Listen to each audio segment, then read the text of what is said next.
Well, good afternoon, everybody, and welcome. Thank you so much for coming today and taking time out of your busy schedule to get more information.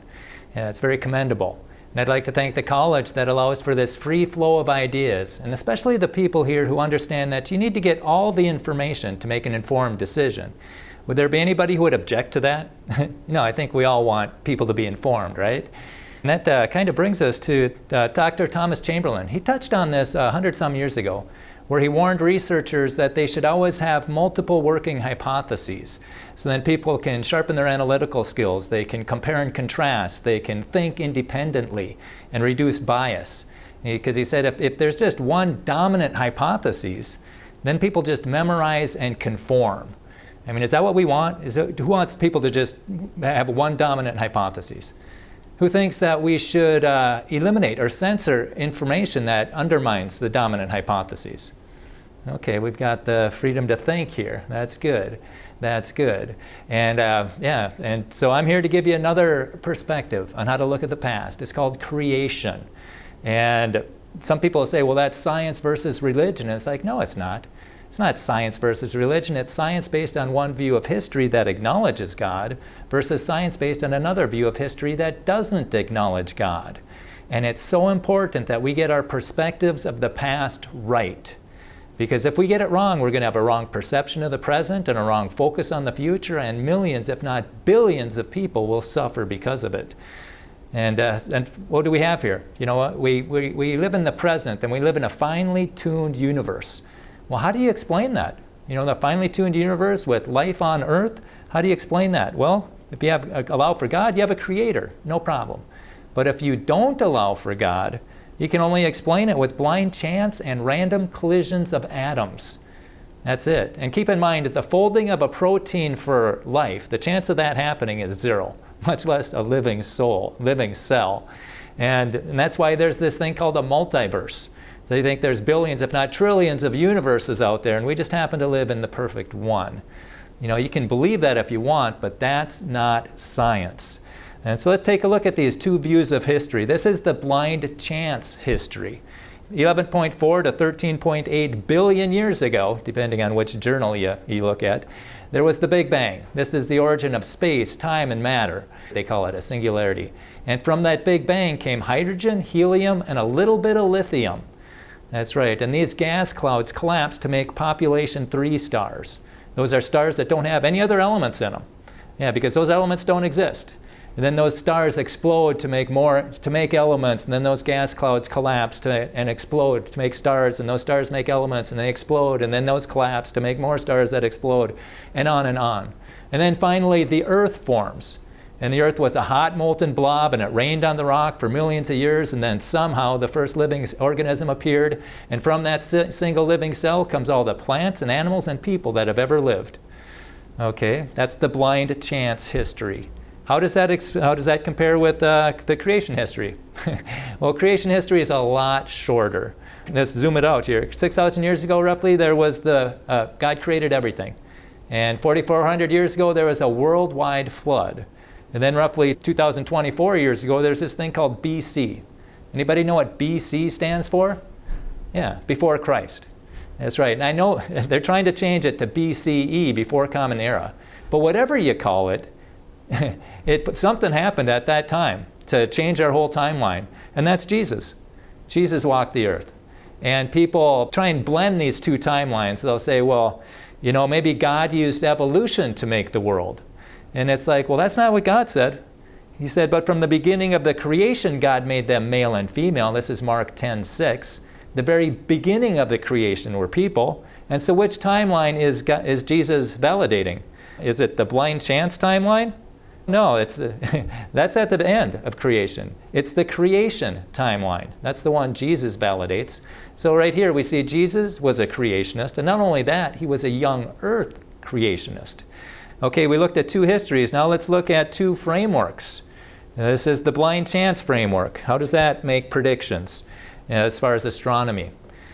Well, you know, when the Hubble Deep Field image was coming, they were expecting the Hubble Deep Field images coming back, and the blind chancers were so excited. They thought, this light's coming from so far away, we're going to be able to see infant galaxies and see them forming. And Bob Enyart, he's a creationist on Real Science Radio, he says, you're not going to see that. We haven't been here that long. You're going to see mature galaxies out there. And guess what? They found mature galaxies out there. So creationists up, 1-0. And then, but those who don't learn from history are doomed to repeat it. And so this time it was the James Webb Space Telescope. And this time it was Jason Lisle who said, you're not going to find what you predicted. You're not going to find population 3 stars or infant galaxies. You're going to find mature galaxies out there. And then he said, and when you realize you're wrong, I predict that you're going to say that galaxies formed much sooner than expected. And he was right on both accounts. So creationists up 3-0. And then there was the Stardust mission. Dr. Don Brownlee, he was in charge of getting material from the comet back to Earth. And Kevin Lee stood face to face with him and said, you're going to find stuff from the Earth on that comet, paraphrasing. And Don Brownlee says, no, we're going to find stuff from the Oort cloud. And he was shocked and dismayed to find stuff from the Earth. So that's 4-0. And then 6 or 7 years ago, Kevin Lee, he emailed the same guy, Brownlee, and said if they try to redirect an asteroid, it'll work if the asteroid's a solid rock, but it'll fail if it's a bunch of boulders, which is what the hydroplate theory predicts. And lo and behold, it failed. Now there's 38 boulders coming at Earth from that asteroid. So 5 times the creationists were right, and 5 times the blind chancers were wrong. So that's astronomy. And then geology. They say Earth was a hot molten blob. Well, guess what? Granite's never been hot. It's never been molten. Granite's made of mica, hornblende, and feldspar, and quartz, and they all have different specific densities. And if they were molten, they would have separated out into their different layers with the heavier density on the bottom and the lighter density on the top, but it didn't happen. So granite's never been molten. Plus plate tectonics, the person who mapped the ocean floor, Christian Smoot, he says that plate tectonics doesn't work. And there's a book I have at home, it says 20 Reasons to Question Plate Tectonics. And there's a talk given at the Hydroplate conference, going to hydroplate.org to see what's wrong with plate tectonics. And yeah, and so then biology. It's saw that single living cell turned into all the plants and animals and people we've ever seen. And from Darwin's own pen, he writes, but as by this theory, innumerable transitional forms must have existed, why do we not find them embedded in countless numbers in the crust of the Earth? Well, it's because it didn't happen.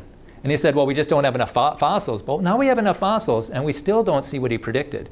So by Darwin's own pen, he falsified his own theory. And then anthropology. This is where do we get the races, the different people groups. And this is a textbook from 1929, that chart on the left. And this is a science book. See, science can be wrong.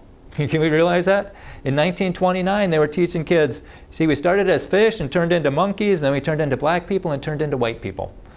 The white people had evolved farther. And that's what they were putting in the textbooks until the 60s. Jerry Bergman, he wrote an article for Creation Research Society Quarterly. I suggest you look at that or try to get it into your library. He wrote that the views that whites were superior and blacks inferior and more ape-like was commonly taught in science texts and even scholarly academic books from the middle 1800s to around 1960 and a few after this date. And so they were teaching that. And that's just horrible. They have the wrong perspective of the past, and look what's happening. But where would they get an idea like that? Would Darwin object to it? No, he would promote it. You know, we've all heard of his book in 1859, The Origin of the Species by Means of Natural Selection. Well, what's the subtitle? It's the preservation of favored races in the struggle for life. Favored races?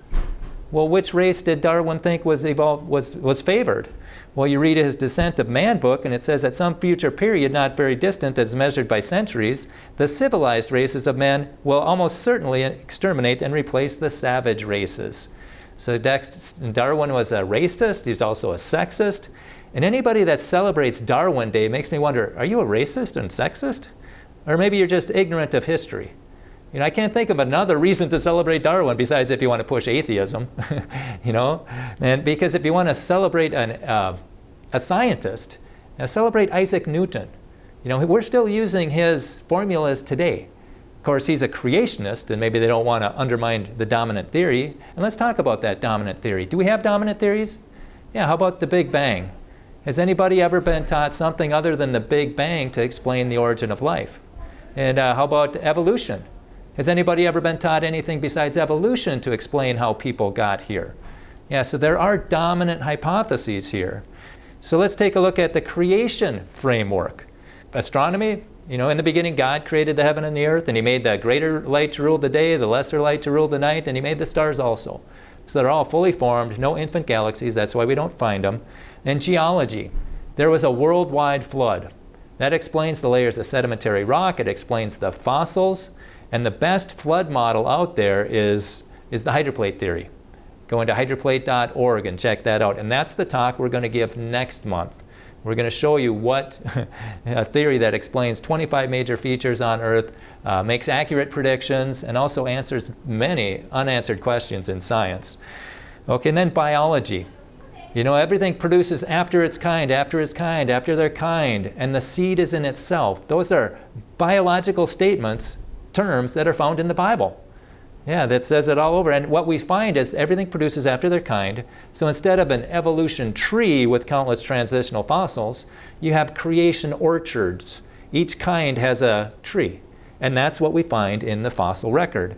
Okay, let's take a look at two definitions. Okay, we need to define science and we need to define evolution. And I was promoting this talk, and I even did this yesterday when I was at the kiosk here. Somebody said, I believe in science. And so I asked them, what do you mean by science? Kind of like this, I was promoting this talk at St. Cloud State, and a student came walking by and said, how can you have evolution versus science when evolution is science? And so I asked him, well, what do you mean by science? And he said, well, experiments, like in a lab. And I asked him, and I said, you mean the type of science that's observable, testable, repeatable, falsifiable, the scientific method type of science? And he said, yeah. And I said, well, evolution's none of that. And he said, well, sure it is. And I said, okay, name an experiment that proves evolution. And he said, well, there's lots of things. And I said, well, just give us your best thing. And he said, geology. And I asked him, well, what about geology? And he said, the layers of rock. And I said, the geologic column? And he said, yeah. And I said, you got to be kidding me. You believe that you believe that layers of sedimentary rock laid down by water all over the world proves that we came from a rock? That could just as easily point to a flood, a worldwide flood in the days of Noah. But why did I say proves we came from a rock? Because that's what the science textbook says. This is a St. Cloud State textbook, and it's trying to explain the origin of life. And look, it says, to the best of our knowledge. So this is the best explanation they have when they when they don't have the perspective of the past that allows God. To the best of our knowledge, it says it rained on the rock for millions of years. Rained on rock for millions of years. And Ken Hovind gave a talk one time, and a woman came up to him. She was so mad, and she said, tonight you said we came from a rock. She said, we do not believe we came from a rock. And he said, well, where did we come from? And she said, from the macromolecule. And he asked, well, where did that come from? And she said, from the prebiotic soup. And he said, well, where did that come from? And she said, well, it rained on rock for millions of years, the hot rock. Yeah, so slowly it did occur to her that she believes she came from rock. Well, you know, rained on rock for millions of years. They must have a pretty good explanation of how that life started, right? Well, the next paragraph, somehow, despite this harsh environment, living organisms appeared. Somehow. That's not science, folks. That's not science. And if you had to bet your paycheck on if life started in water or on land, what would you pick? Who picks water? Who picks land? Okay, one more time. Water, land. Okay, all right. Well, guess what? I always thought it started in the land. Primordial soup, it sounds like water, right? But NASA admits that water's a problem for the origin of life. Yeah, it's a big problem. And Bob Enyart, he's from Real Science Radio, he got his question asked at this very prestigious webinar, Curious 2008 Future Insight Conference. And he got his question asked, and this is the question that was asked. This is for Dr. Wojtek, for Mary. It is from Bob, an independent science reporter.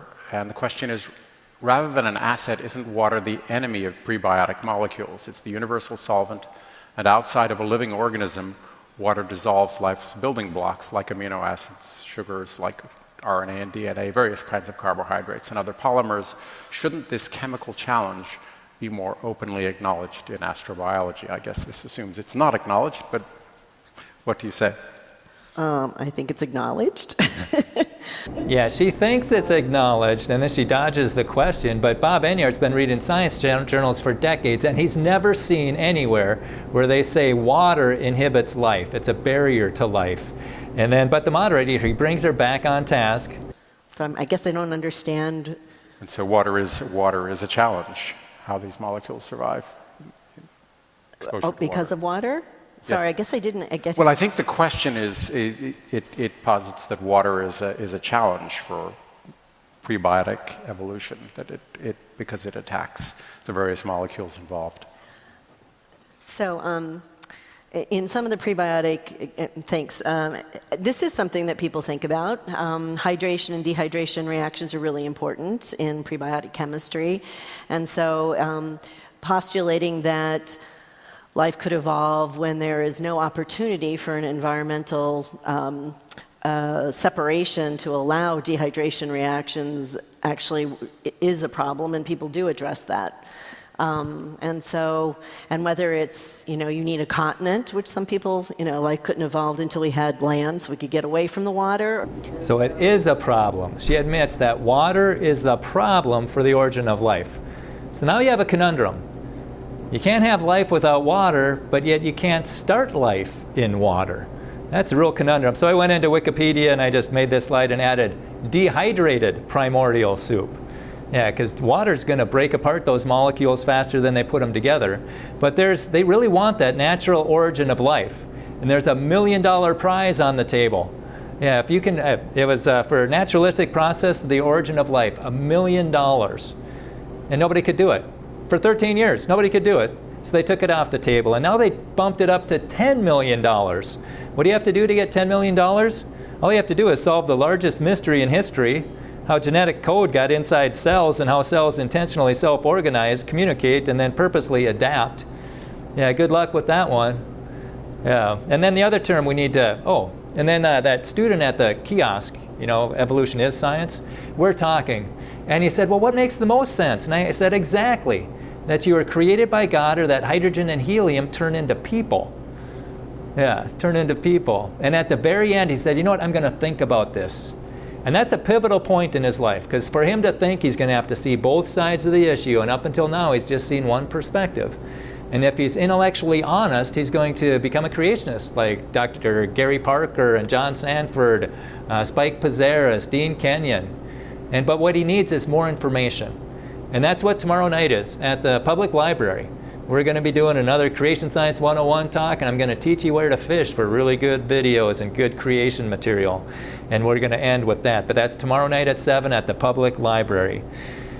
Okay, now let's define the next word, evolution. And that's got a lot of meanings. Basically, it means change over time, and nobody disagrees with that. Yeah, you get big dogs evolving, big dogs, little dogs, long-haired dogs, they're evolving, no problem. I like to call it variation within a kind. But anyhow, and then they'll say, okay, because, dogs evolve, therefore evolution's true, and molecules turn into man. It's like, objection, Your Honor, they just changed the meaning. There's limits to the changes that a kind can make. And so there's variation with a kind. And for this conversation, when I say evolution, it's the big thing. Molecules to man, amoeba to elephant, fish to fisherman, that type of evolution. And this one guy, he even had a $250,000 reward for any real evidence for evolution. Wanted, real scientific proof of evolution, $250,000. And this was between the St. Louis Zoo and the St. Louis Science Center. And he got a bunch of calls. I got resistant soybeans. He said, well, what did you start with? And they said soybeans. And he said, well, what did you end with? And he said soybeans. He said, that's just variation with a kind. That's not evolution. If you start with soybeans and it turns into a dolphin, well, yeah, let's talk. So now we've looked at 2 histories, 2 frameworks, 2 definitions. Now let's take a look at the laws of physics. Which perspective of the past is going to violate laws of physics? And I encourage you to start asking these questions in class. You're here to learn. You're at a museum, you're there to learn. Ask these questions. What caused the universe? This brings us to the law of causality. It's the law of cause and effect, which means that everything that had a beginning had a cause. And the universe had a beginning that's not eternal, because if it was, all the stars would be burned up. So the universe had a beginning, and so it had a cause. And this theory says that the effects of the cause can never be greater than the cause. So what caused the universe? Whatever caused it has to be bigger than the universe. And if you allow for a supernatural creator to make a natural creation, everything fits. But if you don't allow, and then they say, well, what caused God? Like I said, everything that had a beginning. God didn't have a beginning. Okay, but and then when you reject God, now let's see how you do with the laws of physics. In this one, where did matter come from? That's a good question. Where did matter come from? You start with, here's a formula, real scientific. Nothing plus nothing equals what? An explosion, the Big Bang, which violates the first law of thermodynamics. Matter and or energy cannot be created or destroyed. You can go from one to the other and back, but it can't come from nothing. For example, you can take a little matter and get a lot of energy with an atomic bomb. And you can get those particles going around in those particle accelerators, getting them close to the speed of light and slam them into each other, and you get more particles than what you started with. So you can go from matter to energy and energy to matter, but you can't go from nothing to matter. And that also violates the second law of thermodynamics. Things fall apart over time. They don't get more complicated. That's the law of entropy. Then how did stars form? You know, the theory says that a gas cloud collapses and ignites into a star. Well, that violates Boyle's law, which says that as the volume decreases, the air pressure increases. And Dr. Gary Parker, he was going through grad school, and he asked the professor, you know, they're teaching the nebula theory, he said, well, how does that work? You know, you've got, especially when gas pressure is 60 to 100,000 times more powerful, stronger than gravity. And the professor said, well, maybe we should call it the nebulous theory. Then how do planets form? You know, the theory is gas turns to dust, turns to pebbles, turns to rocks, turns to boulders, turns to planetesimals. Those are about the size of Rhode Island. And then those turns into planets. Well, it works up until about boulders. And then when they hit the aggregation problem. When they start banging together, they fall apart. They don't stick together. And we see this happening in real life. The rings of Saturn are not turning into moons. And the asteroid belt is not turning into planets. Okay, now how did life begin? This is my favorite question on campus. When I meet an atheist, I say, okay, let's play in your ballpark. Okay, without God, how did life begin? Yeah, we've talked about that before. And here was the formula for that. It was rocks plus water plus time, but we just found out that water inhibits the life. So it's basically rocks plus time equals life. Yeah, and a single living cell is more complicated than a space shuttle. We're farther from explaining the origin of life now than we were during the 50s with the Miller-Urey experiment, because we understand how complicated it is now. It's like, this just didn't happen by chance. And they'll say the simple living cell, well, if it's living, there's nothing simple about it. Okay, and now one cell plus time equals, guess what, folks, people. Well, I got a question in there. How do you get information into the genome that's going to turn an amoeba into a person? Where does information, what is information? It's not matter and it's not energy, which is what the Big Bang made, so where did it come from? And we've got good information in our DNA and it's going bad with mutations. You know, it's like, where did the good information come from? And so let's talk about intelligent design. I think it was designed intelligently. Let's talk about that. If you went out to your car and you popped the hood, who would think that your car evolved, or your engine evolved? Blind chance, random collision of atoms. No, it'd be absurd to think that. I mean, a dead giveaway for intelligent design is multiple parts working together with precision timing for a purpose, right? Yeah, well, guess what, folks? Multiple parts working together with precision timing for a purpose. You were designed, I was designed clearly. So then how come evolution is taught, how come it's got such a stronghold in our education system? Well, it's because they allow magic words in science books. Yeah, magic, just somehow, and we saw that before, somehow, despite this harsh environment. Somehow it's a magic word. That's not science, that's not observation and testing. Why is that in a science book? And then in that chapter, the words just come falling off that page. In that chapter, it's all these fuzzy words. As best as we can surmise, the story of origins apparently arose. Some scientists speculate, and then down at the bottom, our best guess. Are you kidding me? That's not science. And I know a biologist, I met a biology instructor, he said he always has his class, and I encourage you to do this too. Have a journal and write down the fuzzy words, or the magic words. So then you'll know when you're being taught science, which is observation and testing, and when you're being taught belief systems of the past with words like somehow and our best guess. Another question is, hey, why are blood cells and nerves in dinosaur bones? Because blood cells and nerves cannot last millions of years. There's just no way. And Mary Schweitzer, she discovered this probably 20 years ago, and she showed it to her boss. She had to do the experiment 17 times before she believed it herself. And then she showed it to her boss, Jack Horner, and he said, can you prove they're not red blood cells? See, Jack's not real excited about finding something that can't be millions of years old and something that has to be millions of years old, like these dinosaur fossils. Yeah, and so he's not real excited about that. And so Bob Enyart, he held his feet to the fire, and he called him up, and you can hear this conversation. It's recorded, and if you come tomorrow night at the public library, I'm going to show a clip, or let you hear a clip of it. But he asked Jack Horner, he said, hey, I'll give you $20,000 if you'd carbon date that bone. And Jack says, well, we wouldn't expect to find carbon-14 in there because the bone's too old. And Bob says, yeah, I know, but we wouldn't expect to find blood cells in there now, would we?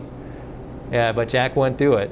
Other people have done it, and it's only thousands, not millions, when they get to do the test, the C14 stuff. Okay, and then Acts and Facts. Everybody should sign up for that. It's going to ICR.org, and it's Acts and Facts. It's a newsletter, free, comes out. And what does that say? It says the presence of actual undecayed tissues in fossils found at virtually every level of the geologic column completely undermines evolution's deep time paradigm. So they're finding undecayed tissue in every layer of that geologic column, even way down at the bottom with the bead worms. So those layers are laid down by a flood, not millions of years. I mean, that dead deer on the side of the road, is that turning into a fossil? No. No, it's going to get decomposed and scavenged. No, the only way a fossil forms is if it's buried rapidly. Yeah. And therefore, if you find fossils in a layer, that layer was laid down rapidly. That's the whole geologic column. That is clear sign of a flood, not millions of years. Okay, now let's jump into logical fallacies. If you start making points with the science and showing them blood vessels can't be millions of years, start showing them scientific predictions, the game's not over yet. Now expect to find some logical fallacies. Like science says evolution is true. Science says? If you listen real hard, are you going to hear science saying anything? No, science doesn't say anything. Science doesn't do anything. It's scientists who look at the data and they interpret it based on their belief system of the past. And if they just have blind chance and random collisions of atoms, they're going to write that, and it's going to go into our scientific journals and our National Geographic and Nature and Science and our museums, and that's the perspective you're going to get. But if your perspective of the past allows for God, well, now you can write the same, you can interpret it from that and put it in the creation science journals and creation museums. And yeah, it's and these the creationists are actually doing better science than the blind chancers. Okay, but this is a fallacy called reification. That's when you give something that's abstract personal characteristics, like Mother Nature and Father Time, and trust the science and follow the science. Well, it should be trust the scientist, follow the scientist. And whenever a scientist says something, my first question is, where do you get your funding? Who funds you? Just like politicians can be bought, so can scientists. And there's also, we need to realize there's a limit to to what scientists can do. Scientists can put a man on the moon, but they can't prove how the moon got there. That's different. And that, and I do believe that we're on the moon because everything they find up there contradicts their Big Bang Theory. And if they were making it up, everything would support their Big Bang Theory. But yeah, you look at that dish at the bottom of that space capsule, and it's really big because they thought the moon's been there for billions of years, and there's going to be billions of years of space dust up there. Well, there's just less than a fraction of an inch up there. It's only thousands of years. And then also, that's why the ladder's 1.5 feet too short. Yeah, they were expecting billions of years of dust, and they were wrong, because we haven't been here billions of years. And then evolutionists would say, no, we never thought that. Well, yeah, you did. Go into rsr.org and search rocket scientist and listen to Henry Richter talk about the experiments they had to do, so they knew it would be a hard landing. Okay, then another fallacy is everyone believes in evolution. This is the appeal to a majority, which is not how you determine truth. You know, everybody could believe that all swans are white. You just need one person to find a black swan and it falsifies everything. And it's not true anyway. This is a Gallup poll from 2019, and 40% of Americans believe that God created man in his present form less than 10,000 years ago. Yeah, so the majority of Americans are creationists. And then the middle line, 33%, they believe that God used evolution over millions of years to make man. So 73% of Americans believe in God, and it's only the 22% that don't believe in God, and they believe purely in blind chance and random collisions of atoms. And I like to do this informal survey, not scientific at all, but I go to St. Cloud State and I ask, how did we get here? You know, was it a creation, evolution, or intelligent design? And at St. Cloud State, I thought it would just be an avalanche, for evolution, and it wasn't. It was 43 to 39. Evolution did win, but by the skin of their teeth. And then I did it here. You know, how did we get here? And it was 49 to creation and 21 for evolution. So there's twice as many creationists on this campus. And I think we should be able to look for a designer. I mean, this building obviously had a designer, right? It'd be absurd to think it didn't, right? Well, how much more absurd is it to think that our body didn't have a designer? Okay, now, and then they'll say, well, the majority of Americans don't understand science. They're scientifically illiterate. And they'll say that, you know, if they understood science, they'd believe in evolution. And that's the appeal to authority. You know, all the scientists believe in evolution. And it's arguing that a claim must simply be true because someone or group says so. And the classic example of that was when Fauci said that I am the science. Remember that? He appealed to authority himself. I am the science. But there are over 1,000 PhD scientists who doubt Darwinian evolution. They sign this, they agree to this statement, and it is, we are skeptical of the claims for the ability of random mutation and natural selection to account for the complexity of life. Careful examination of the evidence for Darwinian theory should be encouraged. Darwinian theory. And there's over 1,000 PhD scientists that sign this. And they have to be a PhD scientist to get on this list. So I got a question. Should this fact be taught in school? Yeah, here, boys and girls, here's evolution. And by the way, 1,000 scientists don't believe it, PhDs. Or should that fact be hidden from the students? Should we censor that because it doesn't support the prevailing dogma, the dominant hypotheses? And I emailed Senator Putnam with that same question. Should the students get all the facts or just what supports the dominant theory? It'll be interesting to see if he ever responds. But listen to these guys and look at the different fields, the PhDs in the different fields.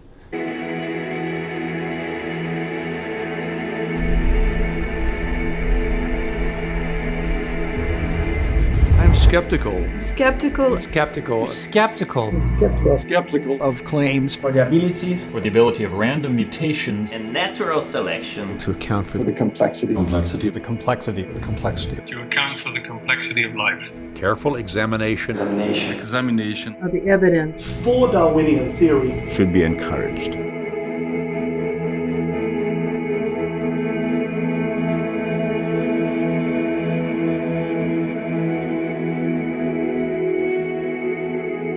Yeah, they say we doubt it. We doubt Darwinian evolution. I mean, well, just think of it. Blind chance, mutations turns a single living cell into a person. That's like having the instructions for a skateboard and just mix up the letters and spell them wrong. And that's going to turn it into a space shuttle. You know, it just doesn't make sense. And let's take a look at this website. Go into dissentfromdarwin.org and let's take a look at who are these people. Well, there's a PhD in genetics, professor of biochemistry and molecular biology, chairman, a PhD in astrophysics. But let's take a look at Dean Kenyon. He wrote a textbook, a college textbook called Biochemical Predestination, where he's tried to explain how these chemicals get together to make the building blocks of life. And he's no longer, he doesn't believe it anymore. He's a creationist. And how did that happen? It's because a student asked him, how could proteins in the first complex living systems assemble without the help of genetic instructions? And he couldn't explain it. And so it points strongly for a designer. Who else do we have here? We got a PhD in organic chemistry, physics, molecular and cell biology, bioengineering from some of the most prestigious colleges in the world, like MIT, Duke, Princeton, UCLA, Wisconsin, Cornell, Rutgers, Dartmouth, Texas. But what really bothers me is the guy with the biggest scientific megaphone is banging the consensus drum. And consensus is not science. That's the appeal to authority, the appeal to a majority. That's not science. But listen to this. This is world-renowned astrophysicist Neil deGrasse Tyson, a scientist, explaining why you and everybody out there shouldn't ask questions. Watch. There's a list of top-ranking medical professionals. Just take a look at I'm talking about, excuse me, medical Dr. Peter professionals. McCullough. No, I want to go through what happened consensus. here. This is the problem with the consensus. The consensus. Okay, I just medical professional. I want you to because the medical is so huge. I can find you an astrophysicist who is sure we've been visited by aliens. The problem was that's not the problem was the scientific method died here, and this is the point I want to make. It died a death here, and I need you to help me save it because Dr. Peter McCullough is the leading cardiologist. I don't care if titles don't matter here. But what should matter? They don't matter. What matters should matter? Is the consensus. What should? I'm not interested in medical pedigree. I'm interested in medical consensus, in scientific consensus. Scientists that were on the ground, that were dealing with patients, were being censored, were being shut down. Their YouTube channels were being shut down. Their LinkedIn's were being shut down. Because the individual scientist does not matter. So let me get this straight. The scientist doesn't want you to follow the scientific method because it goes against the scientific consensus, even if the consensus was wrong. And it's not just the vaccines. The consensus did the same thing with COVID. Remember when Fauci and company said COVID came from a wet market?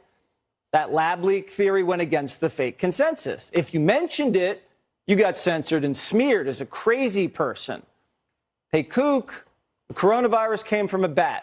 Definitely not the coronavirus lab around the corner.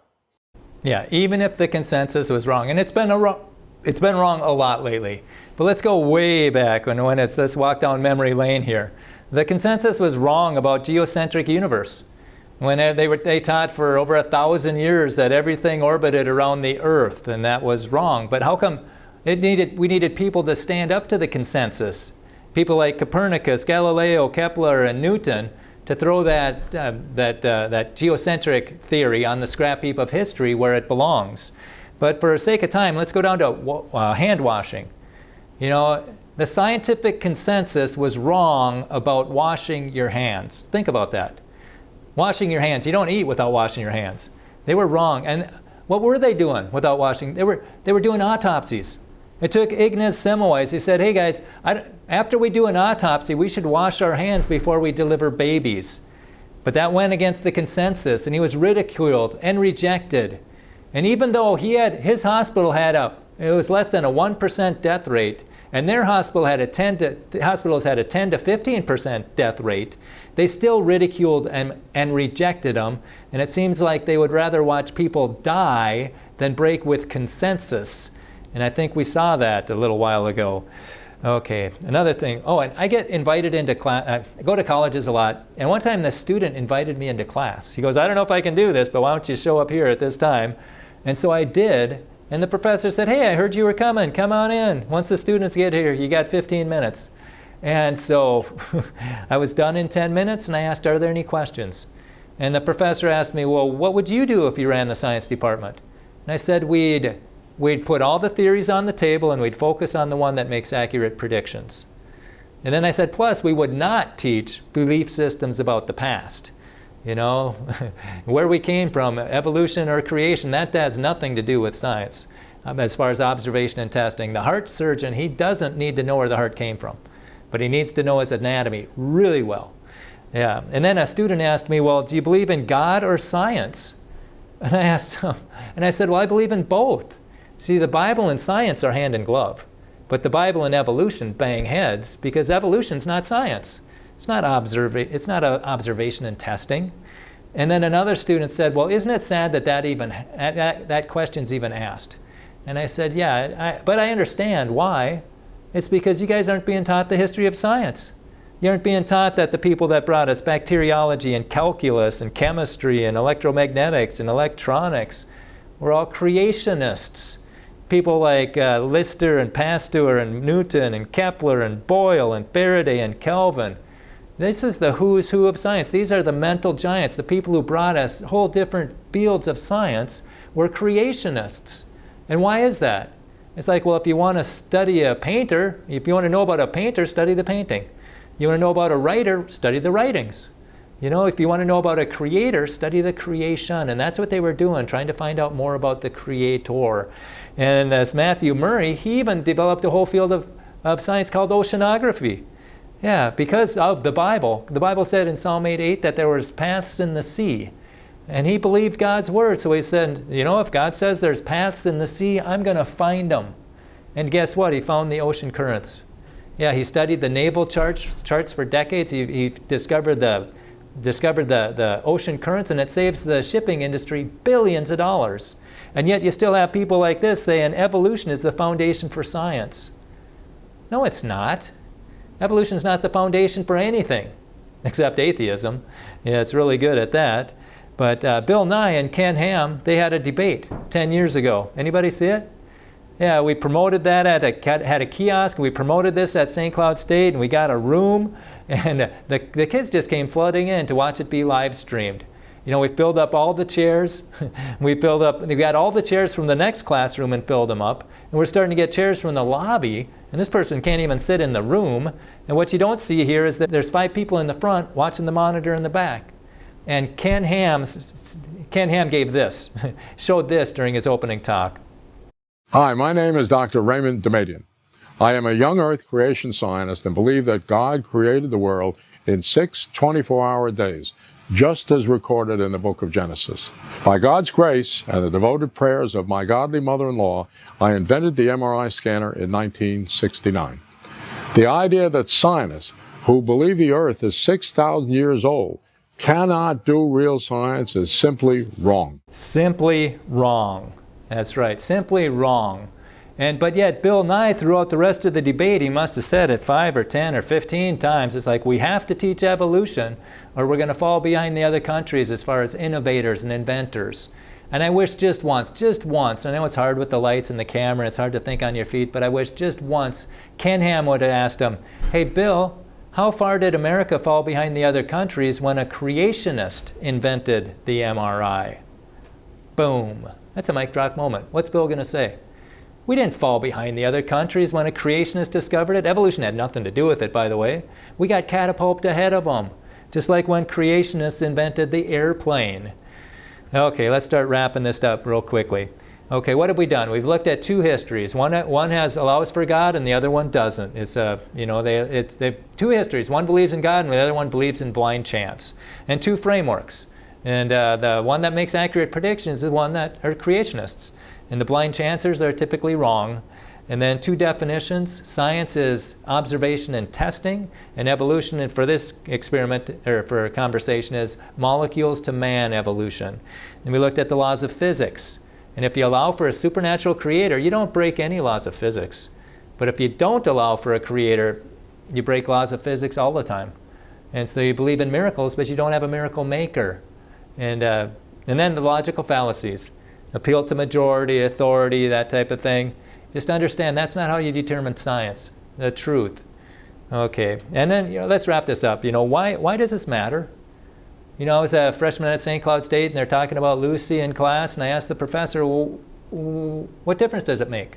We're here, we're now, who cares? And the professor said, well, it makes a difference to some people. And I submit to you that it makes a difference to all people, especially when you answer the fundamental questions in life. Like, who am I? What am I worth? Why am I here? And where do I go when I die? Well, if Lucy is our ape-like ancestor and the textbooks are right, who am I? I'm a mutated animal that came from pond scum.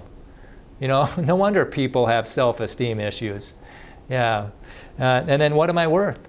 Well, not much. Not much at all. Actually, I'm just a bunch of chemicals randomly got together. But actually, it's worse than that. I'm part of a problem. That's right, there's too many people on Earth. There's some powerful evolutionists who think they're going to be God. Just listen to Yuval Harari. There's powerful evolutionists that think there's too many people on Earth and want to reduce the world's population. Just read the Kissinger report. Check out the Georgia Guidestones and the Agenda 2030 videos. There's some people that want to, powerful people, that think there's too many people on earth. Okay, and why am I here? No reason. If it feels good, do it. And where do I go when I die? You go to the grave. I go to the grave. It doesn't matter if I killed over 100 million people with communism in the last century, like Lenin and Stalin and Mao Zedong, and also, or if I, like Hitler too, with fascism, or if I was Jesus Christ. You go to the grave. You know, it doesn't matter. But if Lucy's not our ape-like ancestor, and I can prove that, and the Bible's right, well, now who am I? Well, I'm made in the image and likeness of God, creator of the universe. And that changes things. You know, they give these daily devotionals out overseas, and they give creation presentations in public schools and give out these devotionals, and those students' scores skyrocket. It goes from like 40 to 80 and 50 to 90, something like that, because their self-image changed. I mean, a mutated animal, that's not very high standard. Okay, and why am I here? Or what am I worth? Well, I'm priceless. That's right, I'm infinite value. You know what Jesus did for me so I can go to heaven? Yeah, life is sacred and it's precious. And then why am I here? Well, it's to glorify God. And the most, love God and love others, and one of the most loving things you can do for someone is to help them know how to get to heaven. How they can go spend an eternity in heaven. Yeah, and where do I go when I die? I'm going to heaven. And it's not based on anything that I did, it's based purely on what Jesus did. See, I'm a sinner, you know, and my sin needs to be paid for. And the Bible says the wages of sin is death, but the gift of God is eternal life through Jesus Christ, our Lord. So there's a payment that needs to be paid, and Jesus paid it. You know, Romans 1:16, I'm not ashamed of the gospel of Christ, for it is the power of God unto salvation to everyone who believes. So you believe the gospel to be saved. The eternal question is, what's the gospel? 1 Corinthians 15 says it's that Christ died for our sins according to the Scriptures, and that he was buried, and that he rose again the third day according to the Scriptures. So I'm going to heaven. And I encourage you, get all the information, especially in this topic, and come to an informed conclusion. And so now what are you going to do? You got this information, are you going to sweep it under the rug, or are you going to get more information, like that kid at the kiosk? You know what, I'm going to think about this. And for him to think, he's got to get more information. And I've got the perfect thing coming up this month. You know, this is Mike Snavely, great creation speaker. He's going to be 2 weeks from yesterday. He's going to be at the University of Northwestern, and he's got the best flood model out there. And this is just a sample. Anywhere you go, you see these strata lines of rock all around the world, especially like where a road might cut through a mountain or maybe along a mountain. This one is in Utah, and this one is in Pennsylvania. Look at this one in Vermont. These layers are bent 90 degrees. Now wait a minute, you cannot bend rock. It'll simply break. And look at this one. Here's another really interesting feature, also in Pennsylvania. Look at all those severely bent layers. Look at these interesting layers of rock in Glacier National Park. Each of these layers is roughly as tall as a human, and look what they're doing. These layers are not just bent or kinked. These layers literally bend back over on top of themselves, like an S pattern. How could that have happened over vast amounts of time? The simple and obvious answer is that they can't. And how is that going to happen? And I encourage you to come, and he's going to be giving that talk. He's going to be showing that video. He's going to be giving a talk called Evidence for the Flood. That's right, February 20th at 7 p.m. at the University of Northwestern. And there's at least 2 people that I'm going down there. We should caravan, carpool. This guy's good. So if you want all the information, that'd be a good guy to go listen to and talk to. We might even be able to eat with him. And then also Rob Carter. He's going to be in Uppsala on the 17th. Yeah, this is a very, very well-spoken creationist, and all the way from Georgia, I think he's coming. And then also I'll be at the Rockford Baptist Church on the 18th. And what we need, and also, tomorrow night, if you want information, tomorrow night at the public library, we're going to have great creation sources. You know, you give a man a fish, you feed him for a day, but if you teach him to fish, he eats for a lifetime. Where I'm going to show you where the fishing holes are for really good creation material so you can get up to speed. And this is just one of them. This is from debunked.org. This is one of several sites with videos like this that I'm going to show you tomorrow night, 7 p.m. at the public library. Lots of people say there's no evidence for God. Well, we're going to knock that one out in 3. I'm just going to have to keep it simple, throw in the old 1-2 combo, get in and out real quick, and let you fine folks chat all about it, okay? Punch 1 I'm going to call the info uppercut. When's the last time you walked into a library and asked, hey, where are all the books that have been written by mindless products of natural laws? The librarian would probably laugh at you and tell you that no such books exist. And they don't exist because they can't exist. Why not? Because first of all, it's just common sense. The words that form the message in books always originate from a person with a brain. Or to say it a bit more scientifically, the message of the book, the purpose, comes to be understood by the orderly placement of the words, design, and information. Ah, information. Now, anytime we find info, these basic laws always apply. Number 1, matter doesn't spontaneously produce information. Number 2, only a mental source, intelligence, can generate new creative information. In other words, just like those books that couldn't originate without a mind, neither could life. Why not, you ask? Because we know that DNA contains information. Therefore, the laws of information science apply, which means the information in DNA couldn't have spontaneously generated, and that a mind is behind the information. Period. No exceptions. Look at it this way. The simplest life form we know of is an amoeba, and it contains as much information in its DNA as 1,000 complete sets of Encyclopedia Britannica. So, are we to believe that there's no way a message in a library book could spontaneously generate, but far more complicated messages in DNA that contain 1,000 times more information could have? Not likely. You see, when it comes to life or anything else that contains information, the laws of information science confirm the necessity of a creative mind. And guess what? In the very first book of the Bible, it just happens to mention that. In the beginning, God created. Bam! Uppercut lands on the chin. And now here comes the indefensible head blow. We'll call this the Nada Big Bang Bing swing, the KO to the claim that there's no evidence of God, the law of causality, left hook of doom. It goes like this. Everything that had a beginning had a cause. The universe had a beginning, therefore the universe had a cause. Now, either something caused the universe to come into existence, or nothing caused it. I might not be the smartest guy behind the telescope, but honest, practical, everyday thinking is going to lead me to the latter. You have to work pretty hard to conjure up a way that nothing did it. You see, it's pretty improbable, nigh impossible, to account for design, information, and cause if the universe just exploded from nothing. Smack! And while we're on the topic, where did the matter come from that exploded? Are we really to believe that there was nothing and then it exploded, and now the exploded nothing is something, and we just happen to be smart enough to discover and understand the very laws that prove the opposite? And if the general understanding of the law of cause and effect is true, how can matter come from a lesser cause like nothing? I mean, come on. I don't have a bunch of letters after my name, but even a monkey knows better. And yeah, I snuck in a couple of extra jabs in there, so sue me. Now for some parting words from our sponsor, the Bible. It tells us in Romans 1:20 that since the creation of the world, God's invisible attributes are clearly seen, being understood by the things that are made, even his eternal power and Godhead, so they are without excuse. It also says that people actually know the truth, but they reject it, which explains why even though there's overwhelming evidence that there is a God, evidence won't convince the unwilling. Sad but true. So there you have it. With just a couple of meaningful blows, the claim that there is no evidence for God is down for the count, mi amigos. In other words, it's been debunked. Adios. This video is fully funded by a generous donation. To keep debunked videos free, please consider a tax-deductible donation or reach out to us to sponsor a video.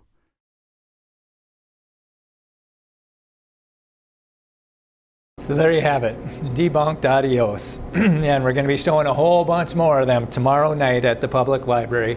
And for your convenience, I'll just leave this up on the screen. Those are the creationists coming to town, and those are my websites at the bottom. And with this, if you have to go to get to class, you are dismissed, and if Peter wants to stay, we'll do Q&A. So thank you so much for your attention.